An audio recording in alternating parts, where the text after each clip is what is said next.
Welcome everyone to another great week of What the Status. And today I am beyond excited that I get to bring in an individual that I love very dearly. I love very much, the love of my life. And I'm going to just jump right in. This week we've got a special guest that many of you know, that many of you will get to know a little further and a little more better in her career, her endeavors, and all the wonderful opportunities that she's been able to take advantage of. So without further ado, ladies and gentlemen, I bring you the one and only, the myth, the legend, my beautiful, talented girlfriend, Mishay. Dímelo, baby, Mishay. Hey. So, babe, before we jump into anything, I'm going to tell everybody that's listening how you and I came about. So chime in and correct anything, but our story begins in the year 2005. We met working at Lip Sync Battle. I don't remember exactly which episode number that could be, but it was the one with Stephen Merchant and Malin Ackerman. I was called in one day. I wasn't in the right state of mind, but I went in and I met this young woman that kept giving me so much attention. And at the same time, I was just in a place in my life that I just didn't want to, I was coming out of a breakup. I wanted nothing to do with women and anything that women has to offer. However, this young woman kept giving me this undivided attention that I was just like, wow, this girl is fond of me. She fancies me. And as that job was done, it was a one and done for me. Fast forward to, a year and a half later. Now we're in July of 2016, and I was supposed to go to DC to do a performance, and that job got canceled the night before my flight.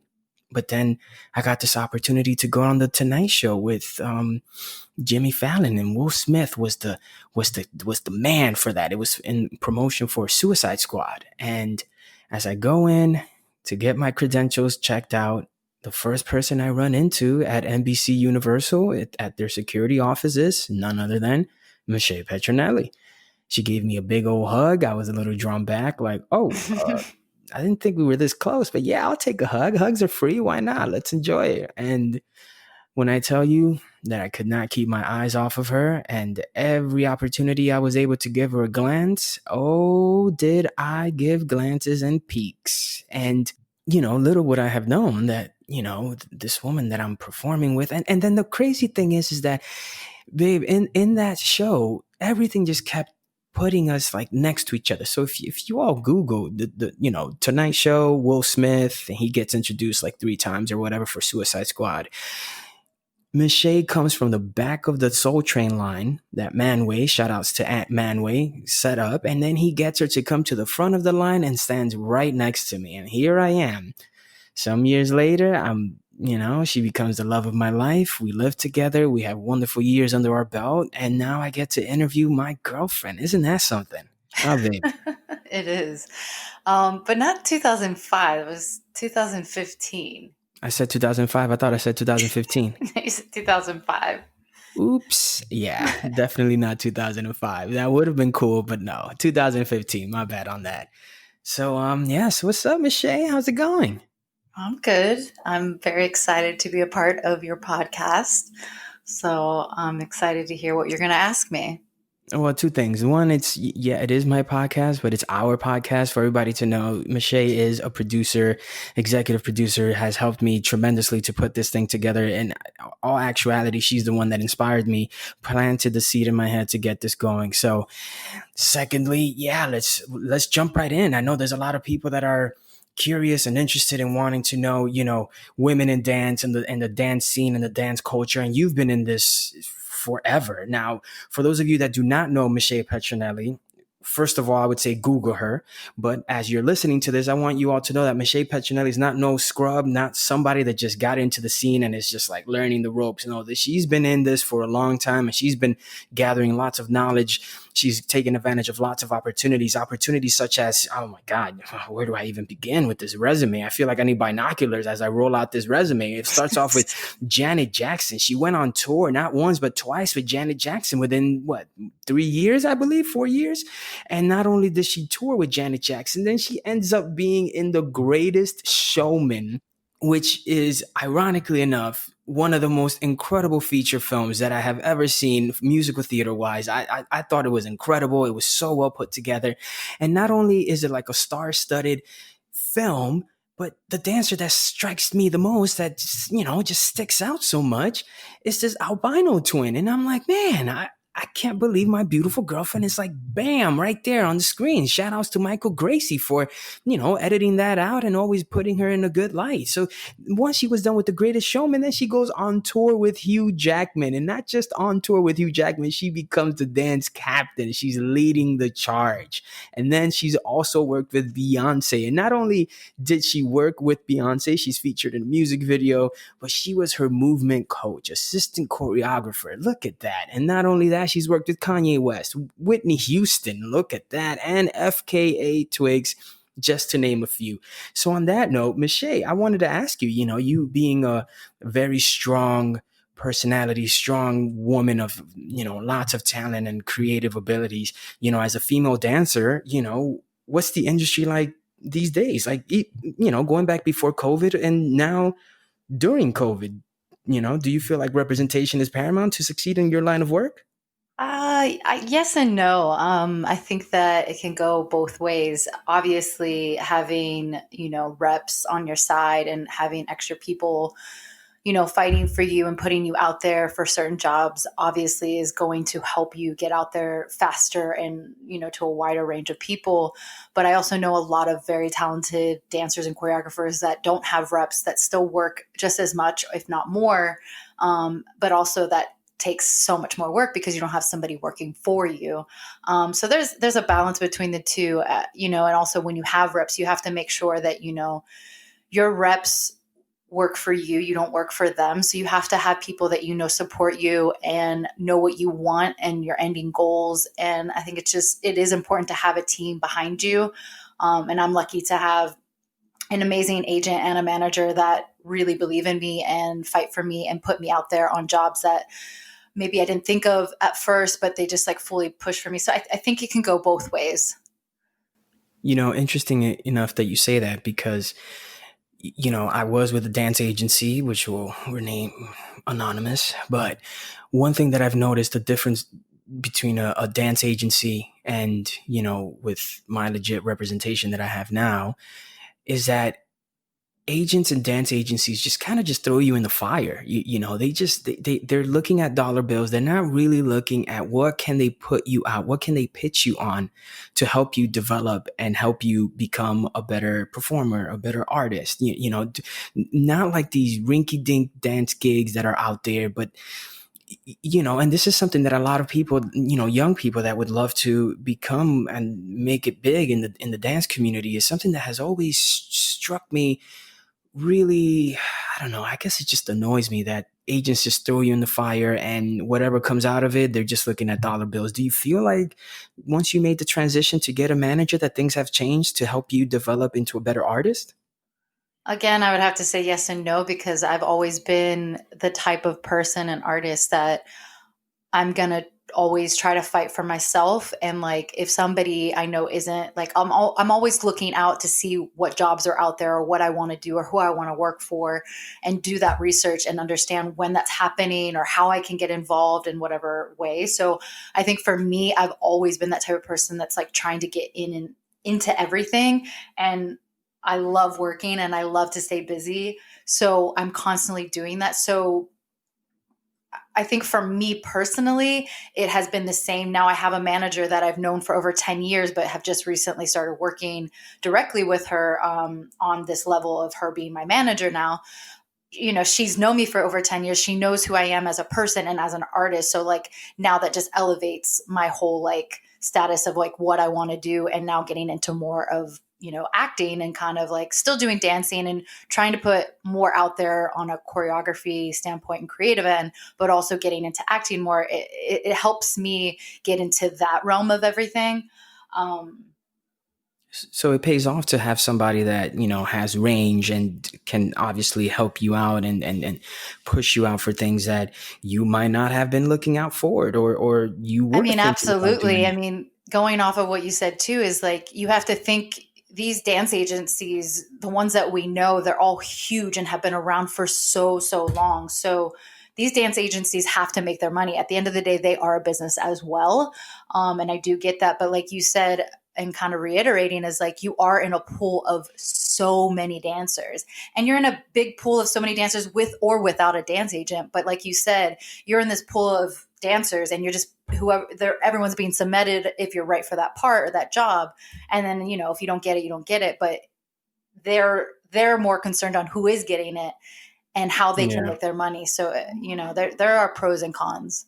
Yeah, I feel you. And once again, I want everybody to know we are in New York City. So you're going to hear every type of noise and sound that constitutes of living in New York City. So I hope this gives you like a more gritty New Yorker, more vibe than anything. So, moving the chains along, Mishay, basically what I've gotten off of what we first discussed is the mere fact that, as a dancer, you got to hustle. If you have representation, that's a nice leeway of you getting auditions, direct bookings, opportunities, etc. But at the same time, there are people that do not have agents or managers, and they make it happen, and they're working just as much as anybody else that's represented. So it all comes down to you as the individual to really put yourself out there and really start meeting people, whether it means by taking class or whether it means by, socializing with people that you are working with, staying in touch, and all the things that a hustler would need to know and do in order for you to continue, with your career moving forward.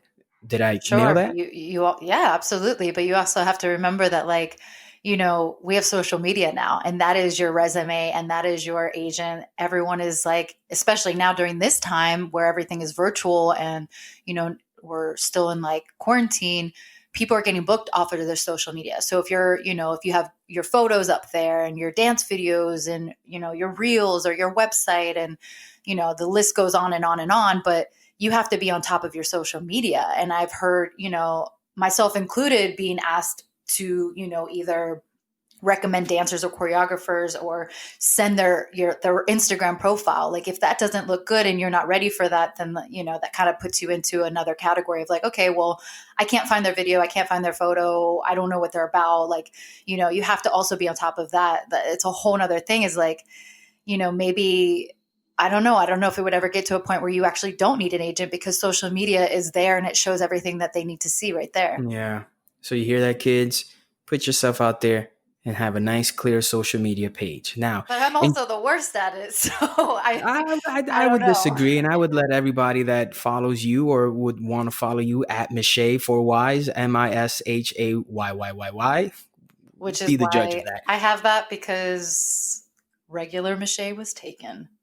And you are not a regular Mishay. So on that note, being that you mentioned social media, one of the things that social media has been doing that has really it's been upsetting me, but at the same time, as times go on, we got to adapt. If this is where it's headed, then now we as artists, we have to adapt and to get on that wave, because that's the wave that's going right now. It's what's hot. So on that note, social media is available now, that anybody that has absolutely no skill, no talent, no background to put themselves out there, if they go viral, then hey, this person is now considered a dancer. Now, for someone like yourself, Mishay, who you are one of the first to start the heels movement way back when you did, what's your opinion on where dancing in heels is headed in? Because like I just said, I see people promote heels classes on social media who aren't established dancers and seem as if they themselves would need more training before they even offer classes. So what's your opinion on that, where dance is headed, heels in particular? I mean, that's a very heavy, heavy question. I have a Welcome love to hate. What's the Status.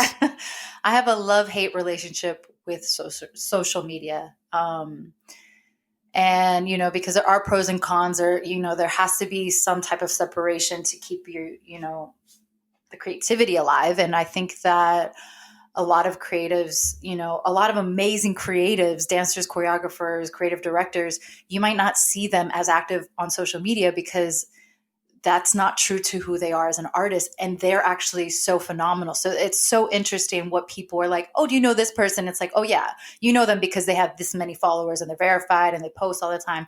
But then do you know this person? And it's like, but they're the actual, like, amazing artist. They're both amazing, but they're just so different. Um, and I just kind of going back, I wouldn't say that I'm the first to start teaching in heels or start the heels movement. There's people before me that I learned off of as well, but I have been teaching heels for over 10 years. And a lot of people probably won't know that because I'm not the type of person to put my choreography or myself out there on the videos because I'm a perfectionist. And that could be something that hurts me in the end because I'm so like, well, wait, I don't know if I like that, or no, I don't want to post that. And that's just my own creative like way of like wanting to not put everything out there. And now with how social media is, you see there's people that put everything out there, and maybe to me it's not good, or to someone else it's amazing, or to someone else it's not good. Like everyone has their own opinion, but there are a lot of people who think that they can dance in heels or teach in heels or are ready to teach in heels, and they haven't fully trained or understand their bodies to put on a heel and dance. So for me personally, it's very frustrating because I love teaching, but I love teaching to make people better. I don't love teaching to put my videos out there. I don't teach to record and put something out on YouTube or on my Instagram. I teach because I genuinely want people to get better, and I genuinely want people to understand how to do something, whether I'm teaching contemporary or street jazz or whatever it is. But specifically, we're speaking on heels. There's just, there's so much foundation and technique to heels. You don't just put on a heel and it's like, I'm a heels dancer, and then the next day I'm going to teach heels. That's just not how it works. As much as I know people would love for that to happen, it's just not how it is. And that's okay. I just wish that we all, people would train first properly. And then like, if teaching is in your future, then great. But not everyone is a teacher. Not every dancer is a teacher. Not every dancer is a choreographer. And that's also okay. But I think that we are in this time and world of social media that we're so quick to put ourselves out there as teachers, and specifically for heels for some reason became such a thing of like, oh, I want to dance in heels because this person is, and I know I can do it. And it's dangerous because you could hurt yourself. It's like you have to think about like a point shoe. Like I'm not gonna, I studied in point when I was younger, but like you can't just put on a point shoe and be like, I'm going to teach point now. And it's like, oh, have you trained in that? It's the same kind of mentality, but people don't think like that. And then obviously, a lot of professional jobs are done in heels. So this is another reason why it's so important to take classes and to take the right classes with the right choreographers that are actually training you, not just teaching you a dance and then you don't understand how to actually dance in heels. I I could feel like go you just on and answered. on and on about this. And I think I'm No, trying to no. put it I in a mean, nutshell, but that is kind of like in a nutshell, maybe. this needs to be heard. Going back to episode 1, when I had Quickstep on the status, I made that question of what, the difference between training and practicing as b-boys, in which I was gonna follow up with you. How dangerous is it to take a class from such people that don't teach you technique, that don't really condition you to dance, while wearing heels? Like I'm a man, and I'm looking at all you women when you teach, and I'm like, oh, I hope they have strong, you know, calves and Ankles. everything, every body part needed in order for you to sustain movement while wearing heels. Like, how dangerous can this be if you don't have like the proper teacher teaching you the right technique? Because your Yeah. ankles look like they could easily, God forbid, go through something crazy. Yeah. I mean, dangerous. I mean, I don't know. Maybe that's like over exaggerated. I don't know if dangerous is the word, but like, you can get hurt. It's if you don't understand where your weight is, like, and if you don't have strong ankles, you can clearly just roll your ankle. There are many things, or your knees. Like if you don't understand the placement of your knees on top of your toe and where your hips are, and like, there's a number of things. and like understanding when your legs are straight, and like no shade to anybody, but a lot of people are dancing in heels with bent knees, and obviously you're not going to hurt yourself dancing with bent knees because you're just trying to stay grounded.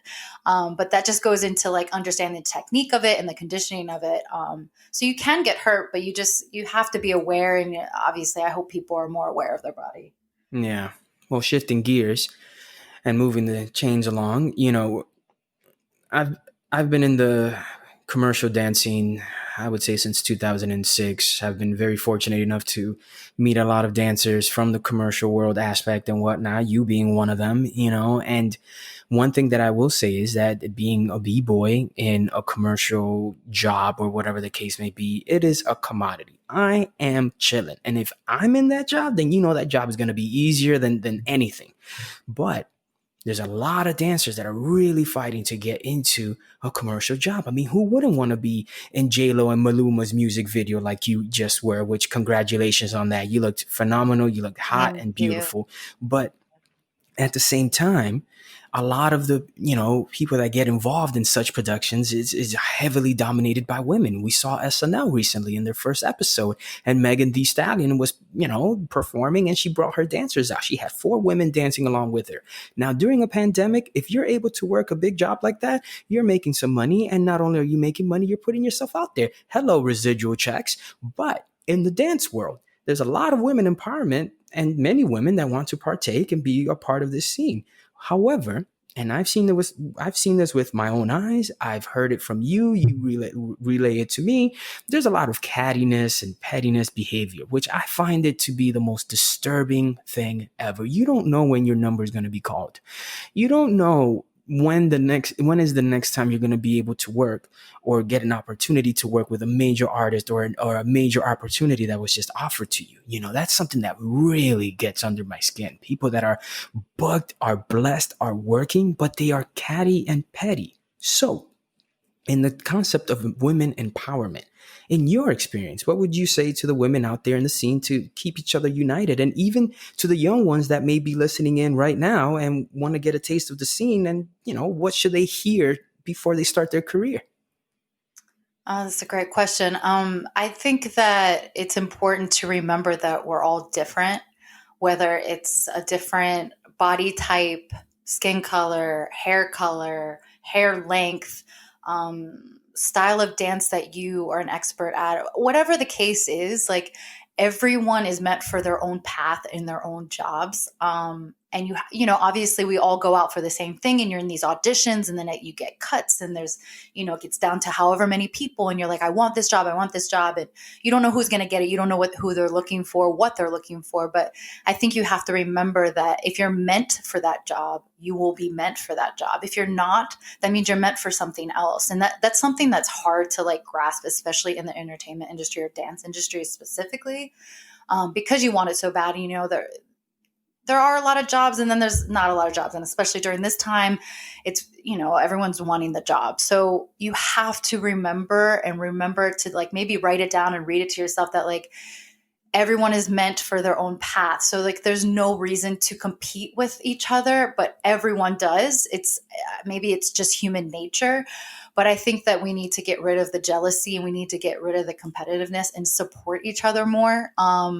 It's very few people that I feel support each other. And I think especially women.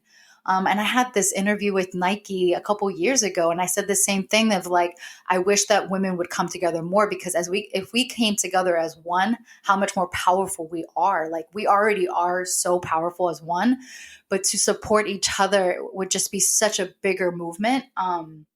And not to say that people don't. I'm not saying that there's not women that do support each other, because I do see it, and I see it even more during this time, which is beautiful and amazing. But I just, especially in the dance industry, because it is so cutthroat, and you're in those auditions and you're just worried about yourself, and you should be, but we should support each other in that room, and we should support each other outside of the room and through social media. I mean, that's where we can support each other the most, especially during this time. So I think it's really important to get rid of the jealousy and just support each other. Amen to that. And hopefully that everybody that's listening to this can really understand that we're all artists at the end of the day. We're all meant for a Absolutely. lot. And just because it doesn't go your way on this one time, it doesn't mean it won't go in another direction for you the next time. And you like people don't know what happens behind the scenes. People don't know what decision making and pivotal moments that happen in order for you to be on the job and not be on the job. And it has nothing to do with the performer that was auditioning right next to you, you know? And I hope that people just understand that it is incredible to be able to sustain your way of living, support yourself and your bills and all the things that you would want to sustain financially while you are a performer of any type, and that kind of behavior, bringing it in and just being like that elephant in the room is just, it's just uncalled for. And I think it just takes away from the creativity that could come out of, the moment that you're in with this opportunity, and how you can make your stance even louder by being positive instead of trying to pick fights and be negative over whoever's standing next to you and whatnot. So on Absolutely. that But I note, mean, it's also, like I said, it's human nature. I've had my own moments where I've auditioned for a job or maybe was up for a job, and I get bummed out if I didn't get it. And I get into my own internal things like, oh, but why didn't I get it? Like, da da da. But then I see that that door had closed and the door that had opened. If that other door hadn't closed, I wouldn't have been able to do this other job that was really meant for me. So it always works out in the end. Easier said than done, but it always works out in the end. absolutely. Now you were mentioning, your manager. Which shout outs to your manager. I think she's so dope. Lakey Wolf is incredible. I met her and I've never worked with her, but she just carries this strength and power. And she's just like this little tiny Hmm. thing that just makes things happen. So shout outs to Totally. Lakey Wolf. And what I will say is, she has been pushing you out to do more than just, be a dancer. She's pushed you out for choreography gigs. She's even pushed you out for acting roles, and you knowing now what you've been auditioning and what you will be auditioning for in the future, courtesy of the people that believe in you, keyword believes in you, what would you say to a young Mishay Petronelli when she first got to New York City? Like, what would you tell yourself X amount of years ago when you landed here to look out for? Don't stress. Definitely don't stress or worry, which is something that I still struggle with every so often. It's easy, especially during the time we're in now. To be thinking of what's going to happen next. Like I keep saying, everything works out. I've really come to peace in the last couple of years of just like really letting things flow and going with the flow. And I believe in what is meant for me, and I believe in the universe having my back. And yeah, just don't stress. Amen to that. Now, Amen. moving further along, and I'm so grateful, and I got to thank you again, babe, for doing this. But I believe we're dropping some gems out there that people need to listen and hear and just take in, either as a grain of salt, with a grain of salt, or just, see how they can rearrange their lives based on your experiences and whatnot. But like I mentioned earlier, your most recent work was with J-Lo and Maluma. You looked incredible. You guys all rocked it. It was awesomely done. Shout outs to Danielle Polanco for holding it down here in New York City, and you, Mishay Petronelli, for assisting the assistant who was Danielle Polanco. And on that note, And Paris worked Goebel as the choreographer. you've worked in films and TV shows throughout your career. There's plenty to go around with treatment. With my experience as a dancer, being in dance jobs, either in film and TV, I've seen some treatment go incredible, and more likely than not, it is not the most pleasant experience. But not to take away from the reality that this is an opportunity, that this is a moment for you to exhibit your skills and your talent that you've been working on for years, and bam, put yourself out there. However, it also needs to be addressed that dancer treatment should be at the highest level, just like how you would treat an actor, just how you would treat an A-list celebrity. Just because you're a dancer doesn't mean you need to be at the bottom of the barrel. So on that note, what's the status on dancer treatment with pay, giving respect on set, having a proper dressing room, food, water breaks, and what would you love to see change? There's so much. I mean, it always obviously depends on the job that you're on and who you're working with. Every job varies. I've been on some jobs where I've been treated like a queen, and I'm like, oh my God, this is amazing. But then it's like, oh, but this is how we should be treated. And then I've been on jobs where, dancers are at the bottom of the totem pole, and dancers have always, I think, been in that site. And there are a lot of choreographers and dancers who do fight for, better rights and rates and things for dancers. There are people out there, but there are a group of, whether it's people who just need the experience or want the experience or who are young that will take everything and anything. Um, so it's hard because there are certain jobs that will be like, oh, we'll pay you this rate. And then it's under, the, Dancers Alliance or SAG after union base rate. And then you're like, but I deserve more. And there are people who will fight for more. And there are instances where they will get more money. And then there's instances where they're like, no, this is all we have in the budget for dancers. And that's, to me, it's really sad because as we all know, as dancers, we work the hardest. We have a very hard job, most of the time, whether, it's TV or film or music video, you're normally sitting around for hours and hours and hours. And then when they're ready for you, they're like, okay, hurry up and go, go, go, go. And you're like, well, wait, now I need to warm up. There's a lot of things that go into play. And obviously, like you said, it would be great if dancers were treated as such as actors or, even stunt people. They get the proper treatment, but they're also ones that continue to fight as a whole and fight for what they deserve as far as like proper breaks or their rates or making sure they have a proper room. Like dancers should have proper warm-up rooms or heated rooms if it's a cold set or whatever the case may be. And I would hope for in the future that people, whether it's speaking up more or if it's the reps speaking up more for their clients, it's really important that dancers are getting paid what they deserve. And, the base rate is still a very low rate. I think that people should be getting paid more than that. And also getting treated in a much better way. Like it's at the end of the day, it's like human decency, but then it's like, you're on a job and you're a dancer and you should be treated as talent, like, cause you are the talent in whatever the job is. And this goes with anything, if it's a company work, TV, film, Broadway, which, they have their rules and are very strict and is amazing. Tour, music videos, this all goes into one. It's just, hopefully we can get to a place where everyone is on the same page and no matter what, we'll fight for those, those rates and those ways of Yeah. being treated. And that I can only hope and pray for those things because everyone deserves it. It doesn't matter who you are, like you deserve to be treated well. And what's crazy to me is that there was upon a time where dancers were the leads in films. You've got Fred Astaire, who was the lead in films, and he wasn't treated like dancers are treated now.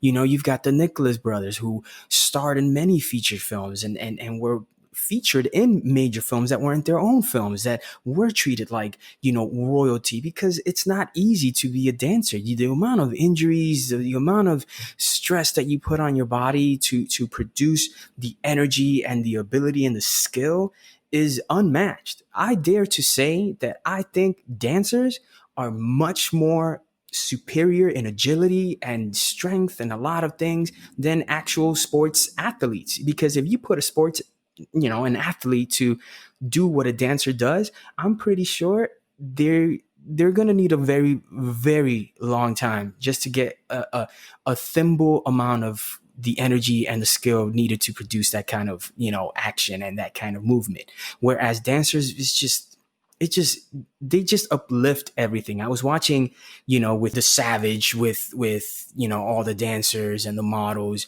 and it was a major difference the moment it was a model featured versus a dancer. And that just enamors me. It just goes to show how dancers are so important, how dancers need to see and admire that they are what makes a lot of productions just look so much better. So why allow the treatment of you being used, exploited, and not being compensated right. Like, I can't believe that we are in this position. It's just mind boggling that dancers are treated this awful, and then it all starts with you yourself, the dancer, allowing this treatment, all because, oh hey, it's exposure, oh hey, it'll be on my resume, which that's an argument in itself. But at the same time, you're ruining what many artists and dancers in the past have worked extremely hard to to to put out there so that everybody in the future could be treated equally. But that's where we are these days. Right. I mean, like you said, dancers are always going to be a part of the entertainment industry. Everyone wants them, whether it's in their music videos or TV shows or films. And you made a very great point. Like Rihanna and Paris Goebel using dancers so much in a lingerie and in a fashion show. Like I had the honor of being a part of the season 1 of that. And that was like the first time that New York Fashion Week, the designer Rihanna had all these dancers in her lingerie. That's so many different body types and not the typical model type. And I think that's incredible. And it just That is shows you like incredible. dancers are needed. They're needed and they will always be needed and that will never go away. So it's like you said, for the people who came way before us that fought for what their rights were and the rates, we can't go backwards. We need to move forward and need to move in a better place. And this is a conversation that has been happening for years and years and years and years. And I just hope that the conversation gets better and that the growth starts to happen, because I hope for the younger dancers that they will have better treatment and better rates. And I hope people continue to fight for that. And it does exist. There are jobs, many jobs that exist that pay very well and treat you very well. And I've had the honor of experiencing those. So I'm very grateful, and they do exist. So They you do. just have Yeah. they have to be better. And for everybody listening in, you heard it from an active dancer choreographer that's putting herself out there. Next week I have a special guest, that has many years under his belt, who's going to shed light on this same discussion. So, on that note, I'm going to move the chains forward with you, my babe. And I wanted to bring up a subject that it's been something that I never really thought of, but it's just something that needs to be addressed. There's too many dancers that are just misinformed or uninformed. There's dancers that have no idea about current events, politics. Not that you need it to be a better dancer, but I think we're at an age now, especially with the elections coming up, that we all need each other to do our part. We all need to be on the same page. We all need to do our part to move this society and life in general forward. Whether you don't want to be a part of politics or current events, that's fine. But just know that you are still a human being that has the right to be a human, and you have the right to move life forward into your advantage, not to how other people make it out to be for yourself. And in these scenes and these communities, like the dance communities, there's a lot of people of minority and ethnic backgrounds that all come to the spectrum of putting on a show or whatever the case may be, you as an artist. But there's a dancer that made headlines in the dance community of, with his stance with Black Lives Matter. What are your thoughts with dancers being involved with current events? Because if you couldn't hear it in my voice just now, and where I stand with that, I'd like to hear it from you. Yeah, I mean, I'm just gonna say one thing about you saying like dancers being informed.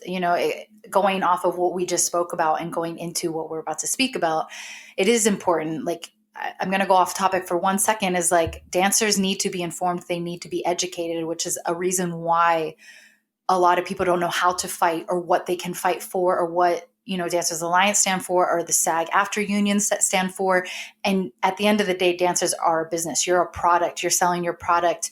You are your own business. So you have to be informed and educated on understanding a business. Like maybe read a book about business or understanding what there is to offer in the dance industry. So being informed is very important. And I think that being informed in current events and politics is extremely important. And it's like you said, you don't have to be this crazy person that's into politics and is going around and shouting who you're voting for or whatever the case is. But like, I'll be very honest that like I've been somebody in the past years that wasn't very informed in the current events, and more because I always felt like the news and everything was so draining and so sad, and it is.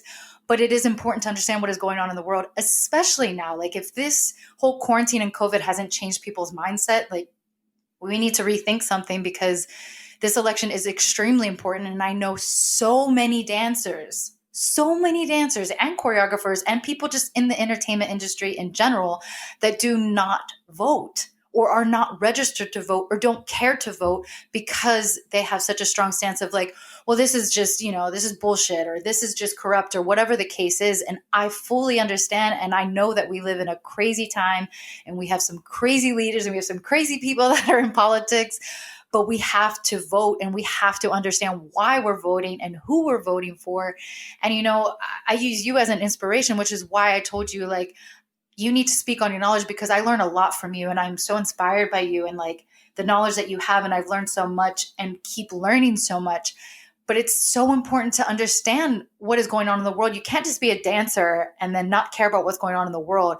I'm starting to see a lot of dancers get more involved in like climate change and like the environment. And I think that is incredible. Like you and I are both vegan and we really have a strong belief in like climate change. And I think that's also important to understand like what that means for us and how we should start living our life. And like, simple things of like plastic bags. I know that's like the very bottom of like what needs to change, but like there's so much. But like I wish and I hope that people start to get more informed.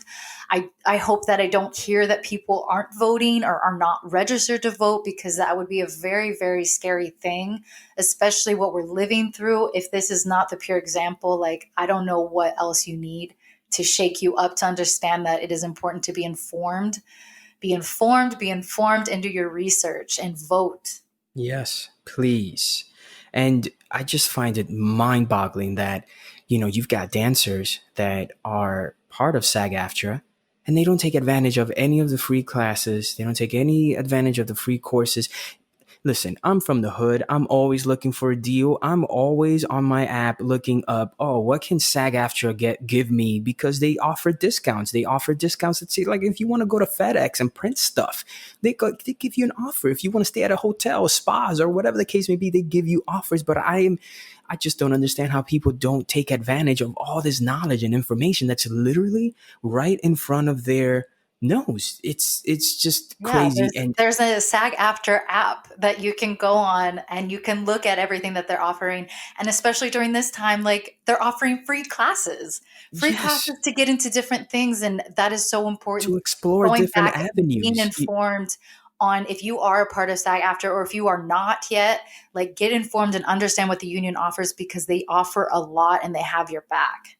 Absolutely.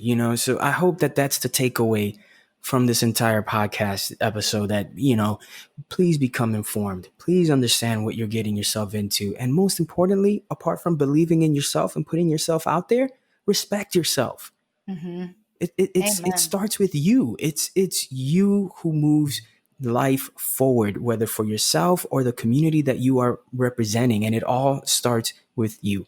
Now, I can't have Mishay Petronelli here in an episode of What's the Status without discussing, something cool that many of the people that will probably come on board as recent as fans from The Greatest Showman, or even Janet, we got to talk a little bit of gossip, babe. So, I want to ask you a couple of questions that, I didn't give you ahead of time that I think could be fun to go with, So most recently, for all the Greatest Showman fans and whatnot, there's a lot of cool stuff that's happened behind the scenes. You've worked with Hugh Jackman, you got to collaborate with Hugh Jackman, and just recently as last October, you all finished the tour that you were a part of. So, any fun fact that happened at the tour that you care to share? Um, a lot of fun things happened. So I don't know if I can pick one, but I will say that it was one of the best experiences. Hugh Jackman is obviously an insane artist, an incredibly talented man, as we all know. And if you don't know and you only know him as Wolverine, like his background of like dancing and singing and acting is just like so inspiring, but like also as a human, it was such a dream job, and I'm beyond grateful to have been a part of that show, and I miss that show every day. And you've worked with Janet Jackson, and listen, for those of you that don't know or haven't had the experience of being with Janet Jackson and talking about like dancer and artist treatment, I remember hanging out with you where Janet would take you out to amusement parks and take you out, for a fun night out. How's Janet Jackson like behind the scenes when she's not, the fan is blowing at her hair and she's looking super awesome and being a Jackson on stage? Like, what's that like? I mean, she's amazing, and it stays true to what we all know as dancers growing up and like wanting to dance behind her. Is like Janet Jackson has always been known to put her dancers on the same scale as her. She wants dancers that are stars, not backup dancers. She wants you to be a star as well. And you felt that as you were performing with her. You felt that on and off the stage. And I still sometimes am like, oh my gosh, I know her and I've worked with her for how long and have done this and that with her. Like it's such a blessing. And I'm like so beyond grateful for those opportunities. And like, she talks and hangs out with us like it's just a normal person. And yes, we're all normal, we're all human. But then there's like moments where you're sitting there chatting and you're like, oh shit, you're Janet Jackson. And like being a part of anything of hers was just a dream. And I am so grateful. And I will continue to say that. And I adore and love her. And I'm so inspired by her as an artist and as a woman. And you will forever be one of the Janet Jackson kids, no matter where you get kid. to in life, you're going to be that part of that tribe. So, Mishay, as you know, being a guest on What's the Status podcast, I like to give the final word, the final moment for you to take advantage of to give either a recap. How can people reach out to you if they have more questions and whatnot? And, a final word that can leave the listener inspired or motivated to keep moving themselves forward. So on that note, this is your moment to shine and take away and give away actually whatever you desire. So the floor is yours. Thanks, babe. Thank you for having me a part of this. I know I've been helping you with it, but having my voice on here as well, I'm really grateful. And I hope that even if someone listens to 2 minutes of this or however long this ends up being, I hope that you come out of this inspired and you continue to, listen to the podcast, because it is very inspiring to hear from all these different artists and different people from different, industries. And it's really inspiring and inspiring me. And I just hope that we can all be kinder and we can all like understand to not stress and just be better for the world and the environment. And you can follow me on Instagram at Mishay with 4 Ys, unfortunately, or not unfortunately. I'm also on YouTube. I'm on all social media platforms. Let's just say that. And my website is almost done, so that's coming soon. And I'll see you on the gram. I think it's much easier to just Google Mishay Petronelli because you're all over. There's no other Mishay Petronelli that can top what you've done and how you come about on Google. So on that note, babe, thank you so much for being a part of What's the Status podcast. And for everybody that got the opportunity to make it this far into this episode, thank you as well. We hope we shed a lot of light, dropped a lot of gems of info and knowledge to you all. Next week, we got a very awesome special guest is going to come and shed some light on a lot of the topics that we discussed today, but someone of more of the old school, someone that's been around since way back before a lot of you kids were even born or even had the thought of even dancing or being an artist. And on that note, I'm so grateful to have had all these great guests and all these individuals that have come and shed light. And on that note, I will see you all next Thursday. Enjoy yourselves. Take care. And remember, the deadline for voting is coming up soon. Register to vote. Check your DMV sites. Check yourself out and make sure you're registered so that come November 3rd, you'll be able to cast your vote and have your voice heard. On that note, be well. For more on What's the Status and to stay up to date, make sure to subscribe and follow us on Instagram and YouTube at What's the Status Podcast. Also, feel free to reach out via email at What's the Status Podcast at gmail.com.